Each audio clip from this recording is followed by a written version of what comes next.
Dans la chaleur étouffante de Séville, sous un ciel d'azur impitoyable, Emmeline sentit son monde s'effondrer en un instant. La porte de la salle de bain s'ouvrit brutalement, révélant le père de Léa, nu et confiant, un sourire ambigu aux lèvres. « Tu es plus belle que je ne l'imaginais », murmura-t-il d'une voix rauque, ignorant le cri étouffé d'Emmeline qui se couvrait hâtivement d'une serviette. Léa, arrivée en trombe, les yeux emplis de larmes et de fureur, hurla « Papa, qu'est-ce que tu fais ? C'est ma vie, pas la tienne. » Emmeline avait atterri à Séville par un caprice du destin, fuyant les rues pluvieuses de Paris où son cœur brisé par une rupture récente l'avait laissé vide. À 25 ans, avec ses cheveux blonds mi-longs et ses yeux bleus perçants, elle incarnait cette élégance française discrète, un mélange de vulnérabilité et de détermination. Elle était venue pour un stage en architecture, attirée par les courbes sensuelles des bâtiments andalous, mais c'est Léa qui avait transformé ce voyage en odyssée sentimentale. Léa, 24 ans, aux longs cheveux noirs ondulés et à la peau olivâtre typique des Andalouses, travaillait comme guide touristique dans la vieille ville. Elle s'était rencontrée par hasard près de la cathédrale, où Emmeline, perdue dans ses croquis, avait trébuché sur un pavé irrégulier. Léa l'avait rattrapée, riant de bon cœur, et leurs regards s'étaient accrochés comme des flammes dans la nuit. « Vous êtes française ?» avait demandé Léa avec un accent chantant, mélange d'espagnol et de français appris à l'université. Emmeline avait hoché la tête, le cœur battant déjà. Les jours suivants furent un tourbillon de promenades dans les jardins de l'Alcazar, de tapas partagés sous les orangers, et de confidences murmurées au crépuscule. Léa parlait de sa vie à Séville, de son père veuf, un architecte renommé qui avait reconstruit sa vie après la mort de sa femme, et de ses rêves de liberté loin des traditions familiales étouffantes. Emmeline, de son côté, ouvrait son âme blessée, racontant comment son ex-petite amie l'avait quittée pour un homme, la laissant douter de tout. L'amour n'est pas une question de genre, c'est une question d'âme qui se reconnaissent, avait dit Léa un soir, posant sa main sur celle d'Emmeline. Leur premier baiser, sous un pont du Guadalquivir, fut comme une explosion de couleurs dans un monde gris. Mais l'ombre planait déjà. Le père de Léa, Antonio, un homme charismatique d'une 50aine d'années, avec ses cheveux grisonnants et son regard perçant, avait entendu parler de cette amie française et insistait pour la rencontrer. Léa hésitait, expliquant que son père était possessif, qu'il voyait en elle la continuation de sa lignée, et qu'il n'acceptait pas facilement les « déviances », comme il appelait l'homosexualité. « Il m'aime trop, parfois au point de m'étouffer », confiait Léa, les yeux baissés. Malgré tout, l'invitation arriva. Antonio avait récemment acheté une villa somptueuse aux abords de la ville, un joyau d'architecture moderne mêlant influences maure et contemporaines. « Viens voir, Emmeline, tu es architecte en herbe, ça te plaira », avait dit Léa avec un sourire forcé. Emmeline accepta, curieuse et amoureuse, ignorant le piège qui se refermait. La visite commença innocemment.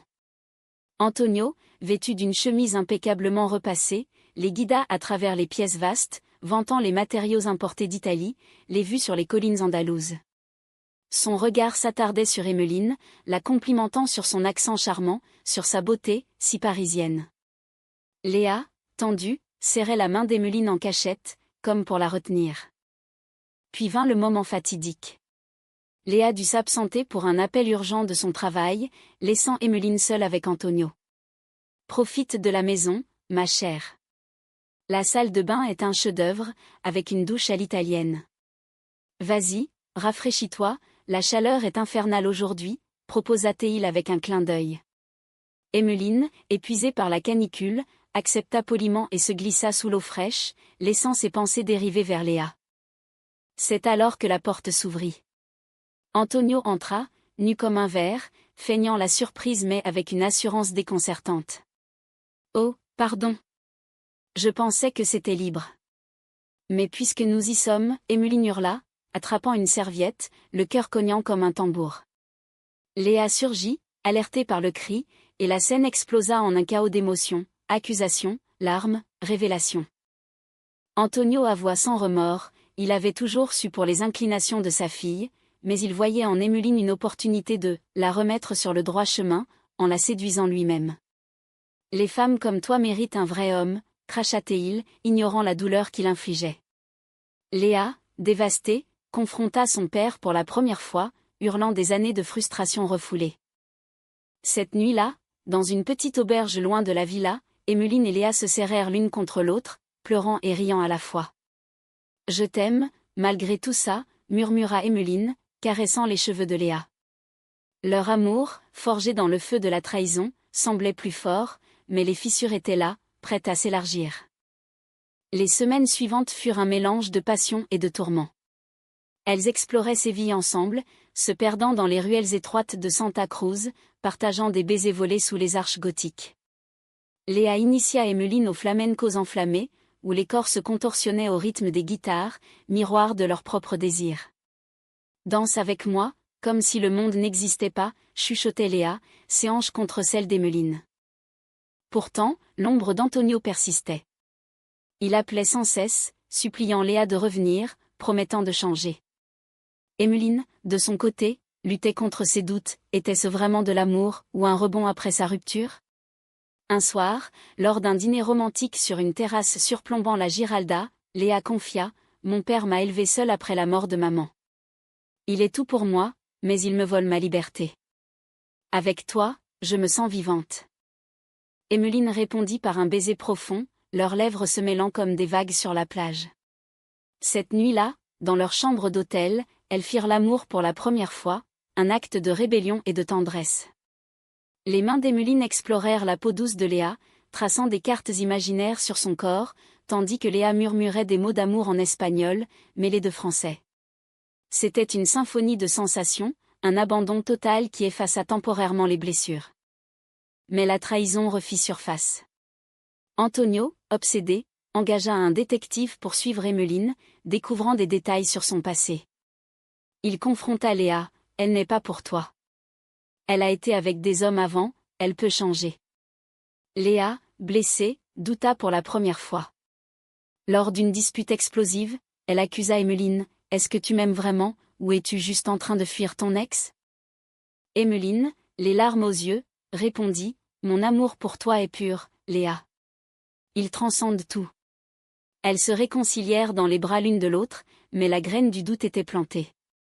Le climax arriva lors d'une fête familiale organisée par Antonio pour réconcilier tout le monde.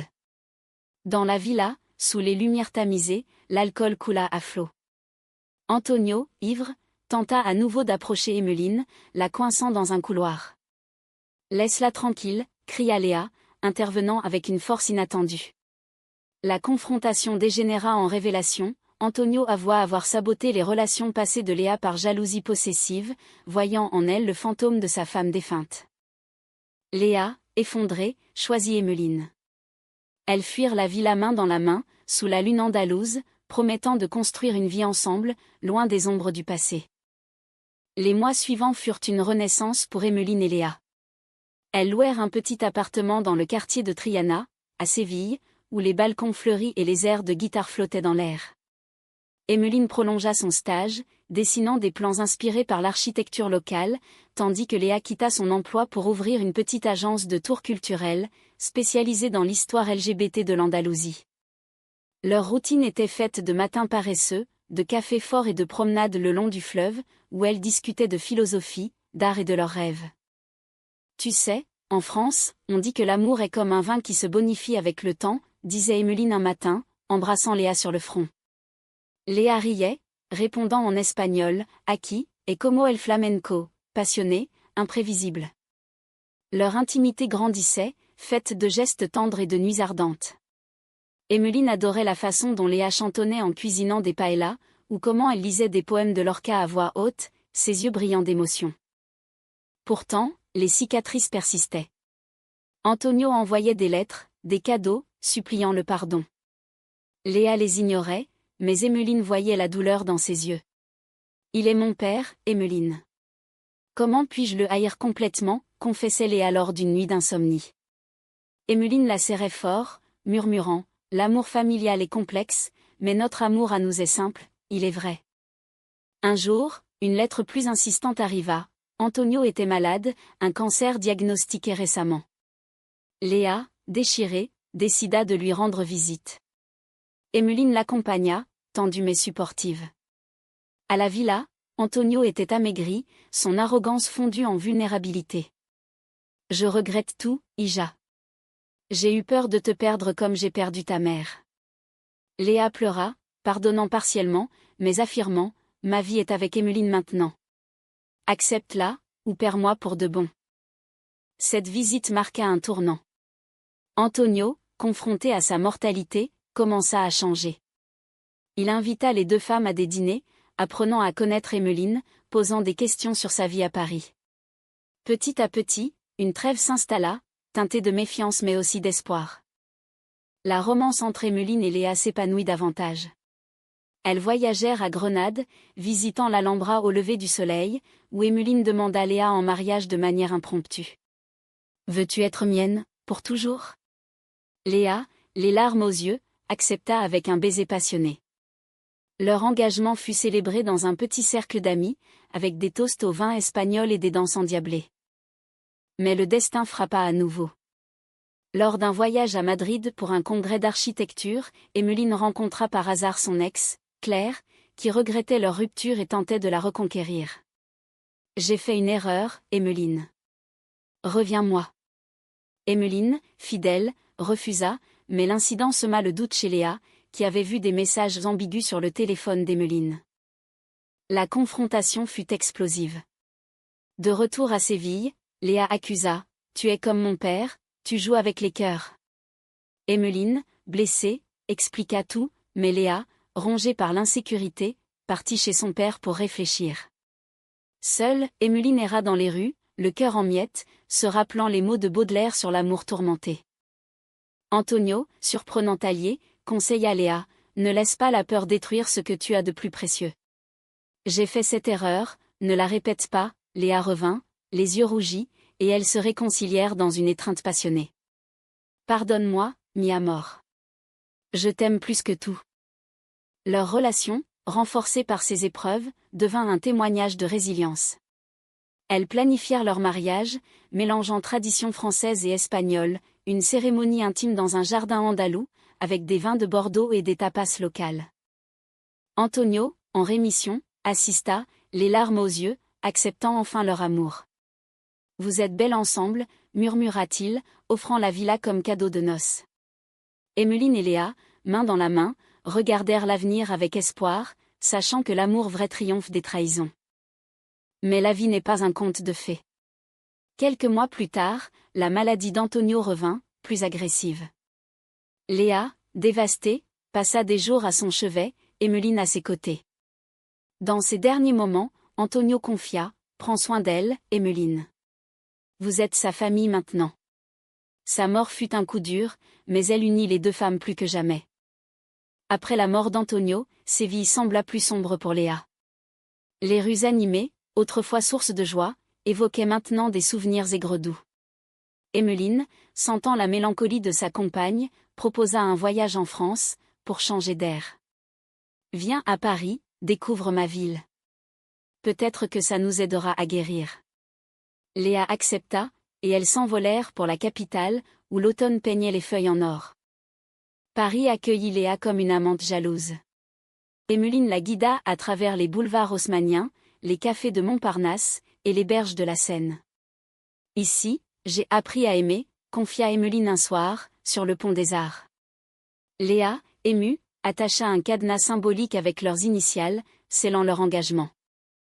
Leur séjour fut marqué par des découvertes intimes.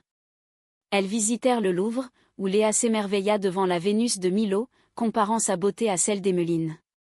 Les nuits étaient tendres, dans un petit appartement du Marais, quartier vibrant de la communauté LGBT. Elles firent l'amour avec une urgence nouvelle, comme pour conjurer le deuil. Les mains de Léa sur le corps d'Emmeline étaient des caresses de feu, effaçant les ombres. Pourtant, le passé ressurgit. Claire, l'ex d'Emmeline, les croisa par hasard dans un café. Elle insista pour parler, révélant des détails intimes qui semèrent la discorde. « Elle m'a aimé comme elle t'aime », lança Claire avec amertume. Léa, jalouse, confronta Emmeline, « Est-ce que je suis juste une remplaçante ?» La dispute fut violente, des mots durs échangés sous la pluie parisienne. Emmeline, désespérée, écrivit une lettre à Léa, « Mon amour pour toi est unique, forgé dans les flammes de Séville. Claire est le passé, toi, l'avenir. » Léa, touchée, revint, Et elles se réconcilièrent sur les toits de Paris, regardant la tour Eiffel scintiller. De retour en Espagne, elles décidèrent de transformer la villa d'Antonio en un havre pour couple LGBT, un lieu de refuge et de célébration. Pour honorer sa mémoire, en la rendant meilleure, dit Léa. Emmeline dessina les plans, ajoutant des touches françaises, jardin à la Versailles, salon cosy. Leur mariage eut lieu là-bas, un an après la mort d'Antonio. Amis de France et d'Espagne se réunirent, sous un ciel étoilé. Léa, en robe blanche fluide, et Emmeline, en tailleur élégant, échangèrent des vœux émouvants. « Tu es ma muse, ma force », murmura Emmeline. Léa répondit, « Et toi, mon ancre dans la tempête ?» La lune de miel les mena à la Côte d'Azur, où elles louèrent une villa surplombant la mer. Des jours paresseux au soleil, des nuits passionnées. Mais un appel inattendu brisa l'idylle, une cousine de Léa révéla un secret d'Antonio. Il avait eu une liaison secrète, et Léa avait une demi-sœur inconnue. Choquée, Léa partit à sa recherche, Emmeline à ses côtés. Elles trouvèrent Maria, une jeune femme de 20 ans vivant à Barcelone. La rencontre fut émouvante, larmes, embrassades, découverte d'une famille élargie. Maria, lesbienne elle aussi, devint une amie proche, renforçant leurs liens. Cette révélation apporta une closure. Léa comprit mieux les complexités de son père, pardonnant pleinement. Il était humain, avec ses faiblesses. Comme nous tous. Leur vie s'installa dans un rythme harmonieux. Emmeline ouvrit un cabinet d'architecture à Séville, fusionnant style français et espagnol. Léa géra le refuge, aidant d'autres couples à naviguer les eaux troubles de l'amour.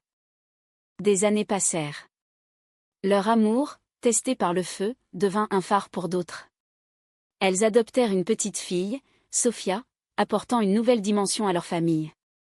Emmeline enseignait à Sofia le français, Léa l'espagnol, et ensemble, les valeurs d'acceptation. Un soir, anniversariant leur rencontre, elles dansèrent le flamenco dans leur jardin. Malgré les trahisons, les douleurs, nous sommes ici, dit Léa. Emmeline répondit, et c'est beau. Le temps fila, et Séville devint leur éternel foyer. Sofia grandit, une fillette espiègle aux cheveux noirs comme Léa et aux yeux bleus comme Emmeline. À 10 ans, elle posait des questions sur leur histoire, écoutant avec émerveillement les récits de rencontres fortuites et de drames surmontés. « Vous êtes mes héroïnes », disait-elle, serrant ses mères dans ses bras. Emmeline et Léa, maintenant dans la quarantaine, avaient mûri. Emmeline, avec quelques rides d'expression, dirigeait un cabinet prospère, collaborant avec des architectes du monde entier. Léa, toujours vibrante, transformait le refuge en un centre culturel, organisant des festivals LGBT qui attiraient des visiteurs de toute l'Europe. Pourtant, les épreuves n'étaient pas finies. Une crise économique frappa l'Espagne, menaçant la villa. Des dettes accumulées par Antonio ressurgirent, forçant Léa à vendre. Emmeline, supportive, proposa de retourner en France. « Paris nous attend. On recommencera. » Léa hésita, attachée à ses racines, mais accepta pour leur famille. Le déménagement fut douloureux. Dire au revoir à Séville, à la villa hantée de souvenirs, brisa le cœur de Léa. Sur le vol vers Paris, elle pleura dans les bras d'Emmeline, « J'ai l'impression de trahir mon père. » Emmeline la consola, « Non, tu honores son évolution en choisissant le bonheur. » À Paris, elles s'installèrent dans un appartement spacieux près de la Seine. Sofia s'adapta vite, apprenant le français avec enthousiasme. Emmeline reprit son travail, tandis que Léa lança un blog sur les histoires LGBT, partageant leur parcours pour inspirer d'autres. Un jour, Maria les visita, apportant des nouvelles. Elle avait retrouvé des lettres d'Antonio, exprimant son regret et son amour pour Léa. Il t'aimait vraiment, malgré tout. Cela apporta une paix finale. Leur amour, après tant d'années, restait passionné. Des dîners romantiques aux chandelles, des week-ends à la campagne. Elle faisait l'amour avec une tendresse approfondie, connaissant chaque courbe, chaque soupir de l'autre. Sofia, adolescente, affronta ses propres défis, un premier amour, une fille de son école. Emmeline et Léa la guidèrent avec sagesse, rappelant leur propre lutte. L'amour est beau, mais il demande du courage, disait-elle. Le point culminant vint lors d'une commémoration, 20 ans après leur rencontre. Elles retournèrent à Séville, visitant les lieux de leur passé. Devant la cathédrale, où tout avait commencé, elles renouvelèrent leurs vœux. Malgré les trahisons, les pertes, je t'aime plus que jamais, déclara Emmeline. Léa répondit, et je choisirais cette vie 1000 fois. De retour à Paris, elles écrivirent un livre ensemble, Amours andalouses, un récit personnel mêlant romance et réflexion sur l'acceptation. Il devint un best-seller, touchant des cœurs partout. À la fin de leur jour, assises sur un banc face à la Seine, cheveux gris et mains entrelacées, elles regardèrent le soleil se coucher. Sophia, adulte, les rejoignit avec sa partenaire. « Vous nous avez montré le chemin, dit-elle. » Emmeline et Léa sourirent, sachant que leur histoire, kitschée de drame et de passion, était un testament à l'humanité de l'amour, imparfait, résili, éternel. Dans un monde souvent cruel, elles avaient trouvé, et partagé, la lumière. Environ 1000 mots pour cette 4e partie. Total approximatif, 4000 mots.